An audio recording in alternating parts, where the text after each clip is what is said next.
अखिलेश बोलना चाहते हैं। अखिलेश जी, अखिलेश जी, अखिलेश जी,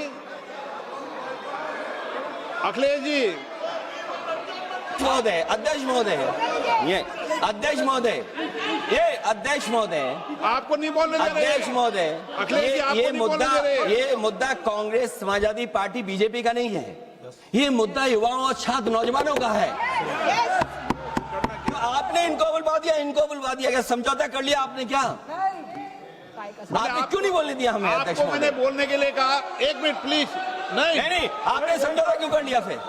हम लोग का बात भी अखिलेश जी, नहीं, छात्र नौजवान क्या केवल? अखिलेश जी, एक मिनट। नहीं अध्यक्ष महोदय, ये अध्यक्ष महोदय, ये पक्ष ठीक नहीं है अध्यक्ष महोदय। ये युवा छात्र नौजवान हम सबके हैं, हम सब लड़ रहे हैं उनके लिए, हम सब लड़ रहे हैं उनके लिए।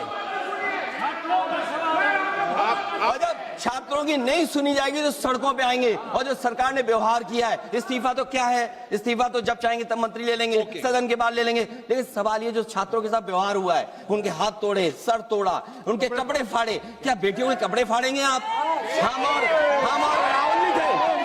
अध्यक्ष महोदय, हम मजबूरी में गए हैं प्रधानमंत्री के आवास पर। अगर आप सुन लेते हैं यहाँ पर तो हम नहीं जाते। क्या प्रधानमंत्री स्टेटमेंट नहीं दे सकते हैं? युवाओं के लिए आप बाहर बोल सकते हैं, सदन में क्यों नहीं बोल सकते हैं आप? माननीय सदस्य, सभी लोगों के मत आ गए हैं। आप भी चर्चा चाहते हैं, ये भी चर्चा चाहते हैं, और सरकार चर्चा करने को तैयार है। आप आइए, कब चर्चा करनी है, कितनी देर चर्चा करनी है, सरकार चर्चा को तैयार है। आप आइए चर्चा करने को। ऐसे गैलरी में बैठकर चर्चा नहीं होगी, चर्चा होगी। आप अपनी सीट पर बैठे, कितनी देर करनी है, किस नियम के तहत करिए, आप बैठिए। सरकार ने कहा है कि खुले मन से कहा, हम चर्चा को तैयार है, और सबका मत आ गया है।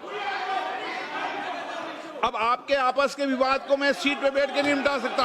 सदन की कार्रवाई 2 बजे तक स्थगित की जाती है।